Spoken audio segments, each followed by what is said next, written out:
Jones, we'd like to know a little bit about your background. Where were you born, and how long have you lived in Shreveport?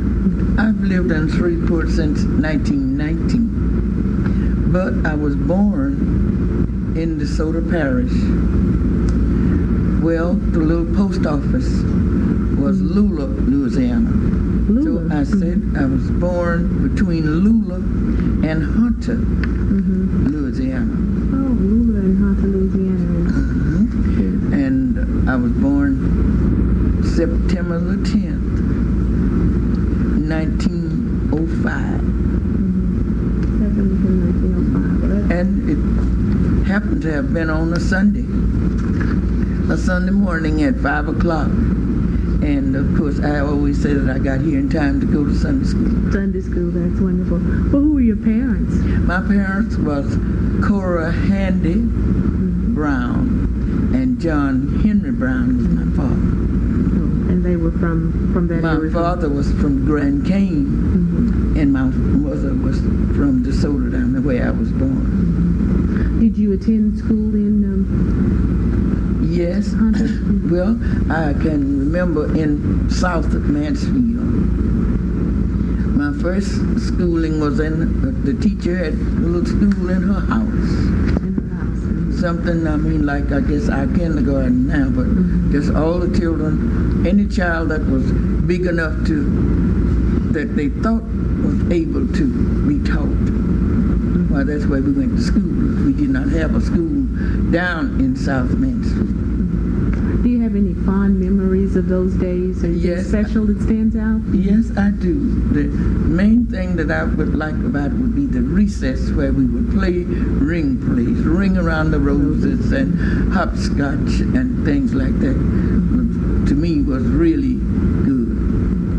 That's good. And what about, did you join church there, or did you do so when you were here? Yes, well, in fact, the business, I was born again here in Shreveport. And when I was 5 years old, I was here visiting with a lady, and she was a member of the St. James Methodist Church. So that's where she showed me Christ through a beautiful little picture that was on a card with Joseph with that pretty coat that his daddy made him. And she started right there and told us about Christ, and I believed it. And of course, when I went back to Mansfield later on, I was baptized. Oh, and you happened to just been visiting in this area? Visiting here in Shreveport. However, your parents were Baptists? My parents were Baptists, Can you recall any of the social life that you participated in early in life? Well, most of our social lives at that time was picnics and fishing, crawfishing particularly. So they accused me of having caught all the crawfish out of the pond there that was not far from our house. And of course, berry picking, we would all get together and go berry picking. And we would hunt muscadines. You people don't know anything about that now. Oh, I know muscadines. But that was our social life and going to church. And you learned to cook in those days, cooking your crawfish? Cooking the crawfish. My mother said I used all of her bacon. You would put bacon on your line and put it in the water, and the crawfish would cling to it. And then I would come in and she said I used all the shortening cooking. Cooking. And you fried them, boiled them? Fried them. Oh, that's interesting. But what did you do with your muscadines? We made jelly out of the muscadines. We'd bring them, and our mother would make muscadine jelly. As I can recall those myself, it's a very sweet jelly. Sweet jelly. Very good. It makes real good jelly because of the pectin that's the natural pectin that's in it. Did you work in Mansfield and around those areas at that time? Yes. Well, let me back up and say that we had the only high school that we had in the area was a school that was operated by the Baptist Northwest Baptist Association. And I went to Northwest School. After I got up big enough to walk up there, I had to walk 3 miles. 3 miles. And I went to school until I was 13. I finished 7th grade at 13, and I had to stop and go to work. Well, what kind of work did you do after I washed dishes and swept the floors and all, and I made 50 cents a week. I guess that was pretty good. That was then. good money at that time. Then. Well, I guess about that. How long did you work before you decided to get married and start having a family? Oh, well, a long time. Then we moved to Shreveport in the meantime, and I worked in private homes, cooking and cleaning and like that, because that was all I knew. However, I was interested in education. I knew I needed, I think it's our primary thing that we need is education. And of course, I longed for it, but even though I didn't get the secular education, I kept trying to improve myself by reading and listening and etc. So I was a good cook, I'm a good cook. Oh, I good. can do that. I've had some of your chili. I know it's good. Yes. So I enjoyed that, and I thank the Lord that this was the way He wanted me to go. But I also had said to myself that if the Lord ever gave me children, I would see to it that they got the best education they could, that they would accept. So, do you have any children? I have 2 that's living. I have 3, but I have 2 that's living, and my oldest daughter has been in the school system in Oakland, California for, I would say, nearly 30 years. And of course my baby daughter, well, my oldest daughter finished the last class in Old Central Colored High in 49. And she went to California, Oakland, went to college, finished, and got right into the school system. And of course, my other daughter finished here from Brooker T, and she went out there, and now she's been working for PG&E. That's the Pacific Gas and Electric Company. She's a customer representative. She's been there now about 19 years. Wonderful. You had one daughter who worked here at Southern University. Yes, Bertha. Right? That was my middle daughter. Betty was the last graduate in 49, and Bertha was the first in old Booker T. Washington High School. Well, that's good. During those early years, we're backing up a little bit before you came to Shreveport and maybe in the Mansfield area. What can you recall about race relations, and how did you get along with the people you worked for? Wonderful, because the Lord had always led me to Christian people to work for.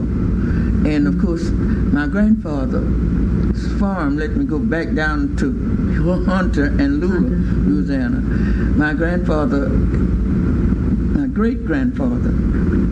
accepted that 40 acres of land and a mule that was given to them.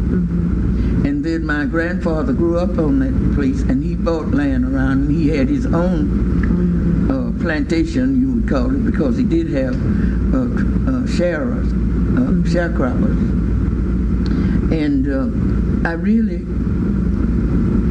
the race relations, even there in DeSoto Parish at that time, in that area, let me say, was good, because my grandfather had the syrup mill that you cook the syrup. You don't know about that. They grow the sugar cane, and then they had something that they would get the juice out, and then they would cook the syrup all night. But my grandfather had this syrup mill, and most everybody in the community brought their syrup to Uncle Frank's Handy's to be cooked. And really, my grandfather was the best goat barbecuer in the area, so all the neighbors, white and black, kind of came to him and to fix their syrup and to barbecue. They had everything, but he didn't have a grist mill, but we had most everything else there. What is a grist mill? That's where you grind the corn to make your meal. Oh, all right, a grist mill, okay. Well, that I had not heard of. That must have been, your family must have been relatively well off if your grandfather was able to make use of the 40 acres. Well, he was just, I said that now that I look back, that he was really a progressive man. Now, he had to, on this farm, he had to have, because he was the father of 23 children. 23 children. Yeah. And of course, 5 of them are living now. One down there in that area that's 96 years old. And of course, he had to have all those had to have a big farm and something for them to do. And it was just heaven. My father left us when I was about 8 years old, and my grandfather was my father's image.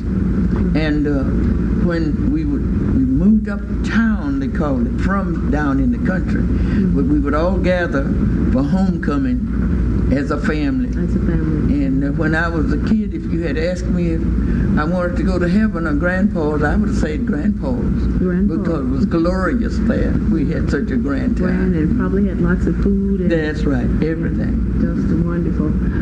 Well, let's look at some of the activities that you've participated here in the city of Shreveport since you've been here. How did you get started working with the PTA? Well, one of the main reasons, as I told you, that I was always interested in education. And my sister's children was going to school, came up here to Shreveport to go to school. And I always would follow my children to school.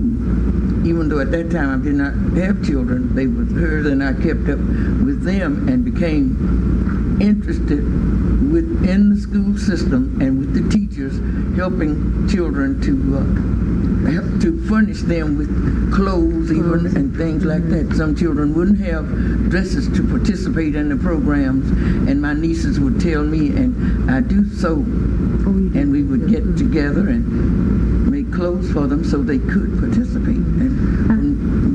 I understand you were instrumental in getting the hot lunches provided in the schools. Yeah, at West Shreveport, yes, we started there. This was free lunches. Like free lunches. They had, some schools had the lunch, but they had to buy them. But in the West Shreveport area, why the people that I worked for helped us to rent a house right off the campus, and the parent furnished the food, and we cooked. The PTA cooked the food, and then the ones who could buy it, we sold it to them, and the ones that we gave them the free lunches. So they accused me of getting the free lunch started. Well, that's good. That's a good accusation. Yeah. It was something that young people really needed, and that has carried over even to today. Absolutely. Free lunches for those people who cannot provide for themselves. That's right. You have also been very active as well in other aspects of the community. Well, yes. Because of my love for children, and because I am a Christian and want to be sure that I do my share in trying to share Christ with others, we organized the Cub Scouts at West Shreveport. The West Shreveport school was the first one to have the Cub Scouts in the black schools. So that was in 41. And I was one of the den mothers.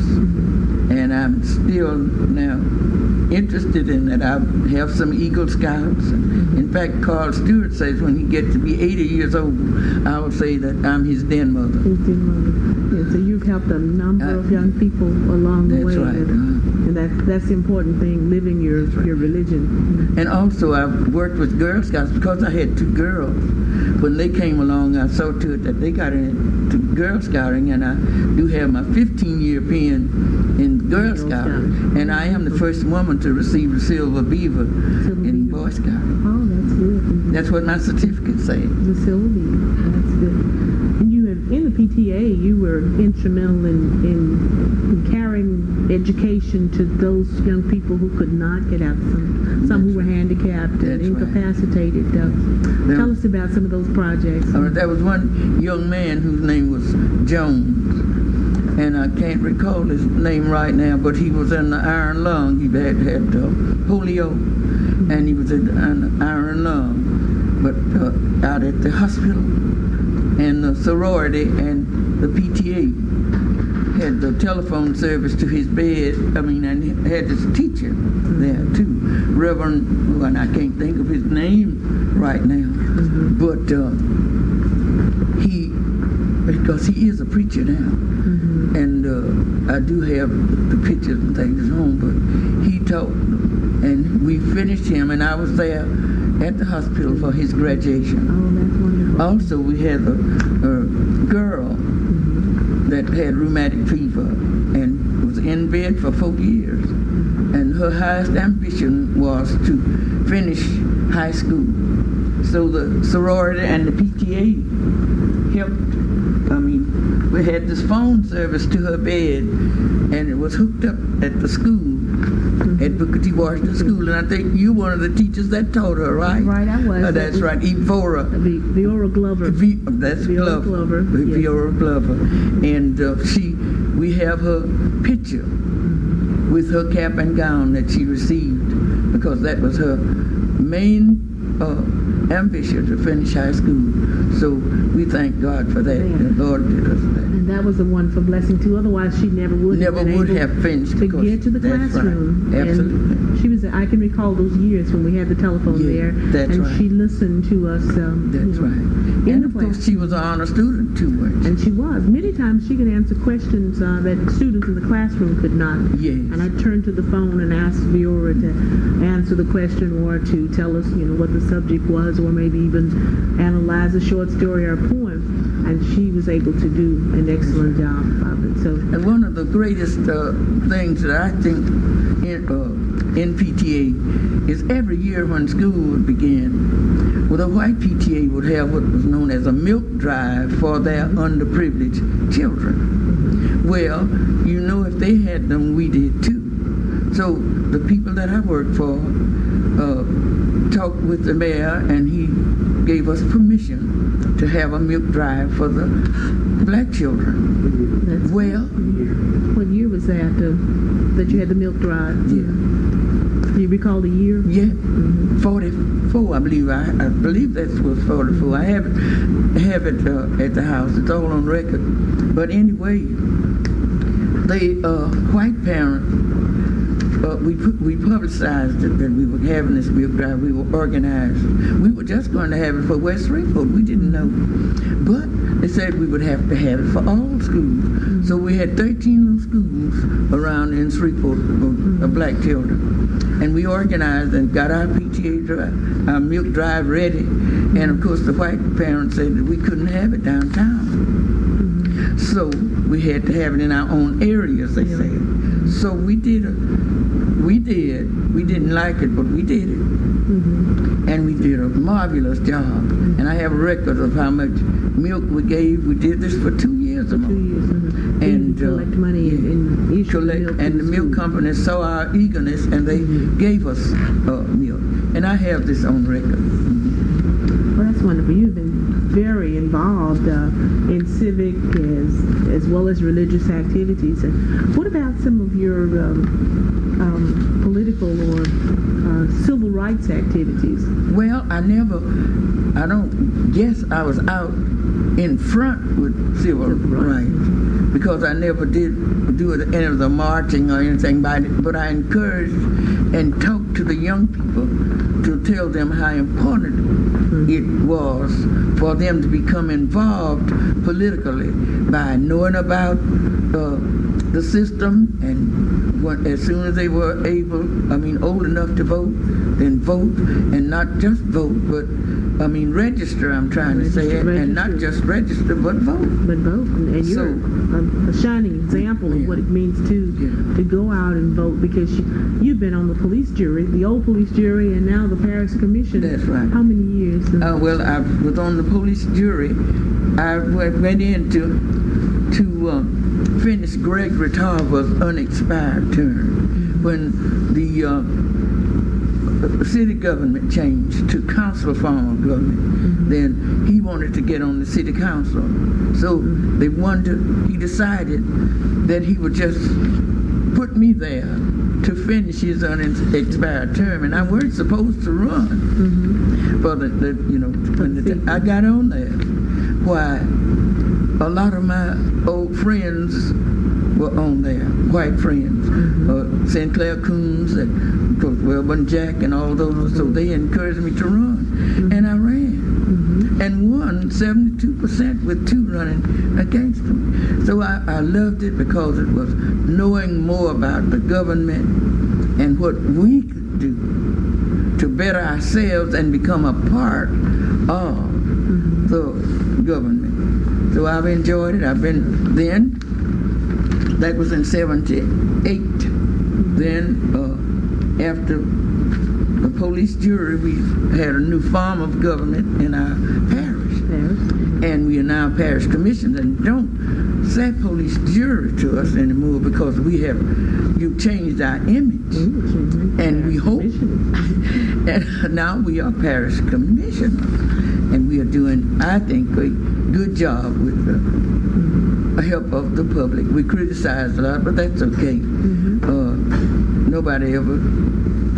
Everybody doesn't see things alike, so a fellow has his right to say it like he wants to. Well, what are some of the things that stand out in your mind? Maybe some accomplishments, something special that you can recall as a parish commissioner that you've done. Well, one of the being in the parish. You see, we have the city government and the parish government, and it's just not too much you can see that we do in the city. And my district is in the city. Most of it is in the city, and but I've supported the trash pickup.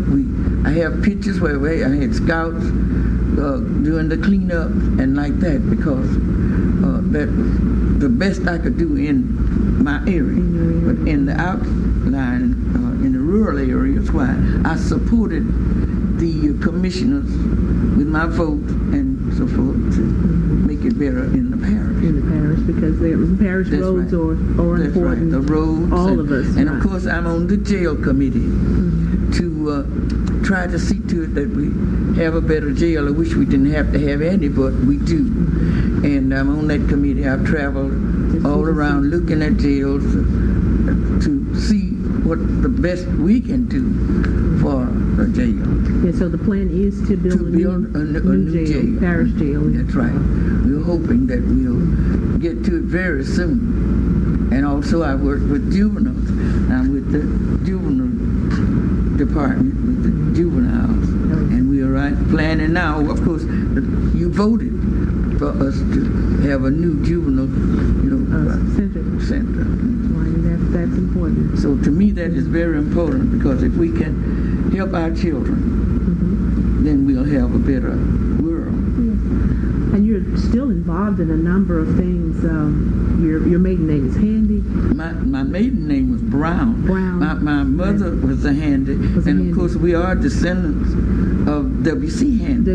Yes, and we can all sing the St. Louis Blues. Oh, that's good. We may have to have you to sing it at the end of the program, the taping rather. So that's good. So as a descendant of W.C. Handy, you have been carrying on that tradition of active involvement in the community. Yes. And promoting civil rights and human rights and the rights of human beings, being good to humanity. So is there anything else that you can recall that might stand out in your work in the Shreveport area?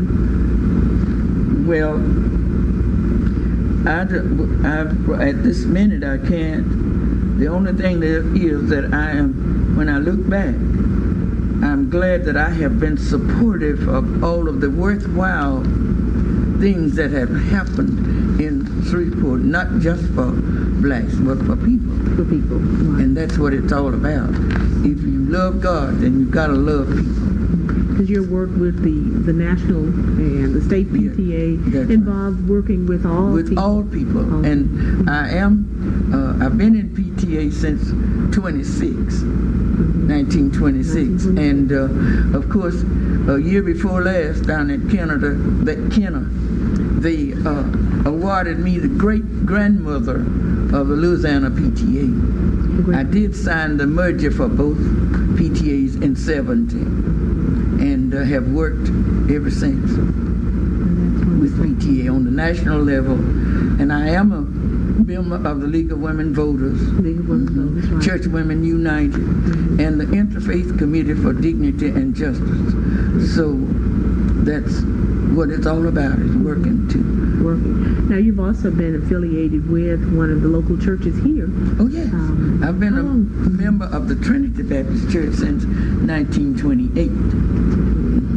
So recently you were... they had my 60th anniversary, and they were real good to me. They really surprised me with gifts and a beautiful cash. They gave me some cash. That's good. And a beautiful portrait, if you'll hold that up right behind. One of the young men, and I've got to, that was just Sunday, and I haven't had a chance to get his name and everything, but he, from a picture that one of the girls of my church had, he fixed this. And I think you call it charcoal or something. I don't know what photography looks like called. Charcoal, that's what. That's right. And I was so happy to get this. And I see his name is Carl Shine. It's Carl Shine. And I do want to find him so that I can thank him for it. Well, that's a beautiful likeness of you. It really is. Well, you have a real model, a model of femininity, a model of womanhood, of active involvement, and a gracious human being, and a tribute to the black race. Thank you very much. You all have the cause of it, because all of the people in education, even from the superintendent on down, have been supported because they knew that I was interested in education. I tease them a lot of times that I'm the oldest working member of Caddo Parish in the school system, because I started working when Bird was superintendent of Bird High, or was superintendent of Caddo Parish. Now let me ask you, are you planning to continue in politics, or when are you going to take a well-deserved rest? You'll just have to wait. It's according to, if I feel as good as I do now, I'll do it again. Because we need women to support in these places. As I've told them, women are more sensitive to needs than men are, and we don't blame them for that. They just don't understand. But women will go to the bottom of it and do something instead of trying to be macho, you know. Well, thank you so much, Mrs. Jones. We really appreciate you, and I know that Shreveport loves you. And not only Shreveport, but all of Louisiana. And because you have not only been active here, but you've also been active in Washington and some other areas. You did go to Washington. Yes, President Eisenhower invited me to the Golden Anniversary of White House Conference on Children and Youth. And however, I've been invited to the White House by 3 presidents. I was with Eisenhower, and I was invited to Carter's inauguration, and of course Mr. Reagan. I was been up there with him because he was kind of skeptical of us when we had our old age meeting up there, and he let us know that he was one of us. Oh, well, that's good. Well, thank you again, and Mrs. Eddie Brown Jones, descendant of W.C. Handy. Thank you. Welcome. Is that all right? Oh, please stop. I know she'll want to. Now you're going to keep this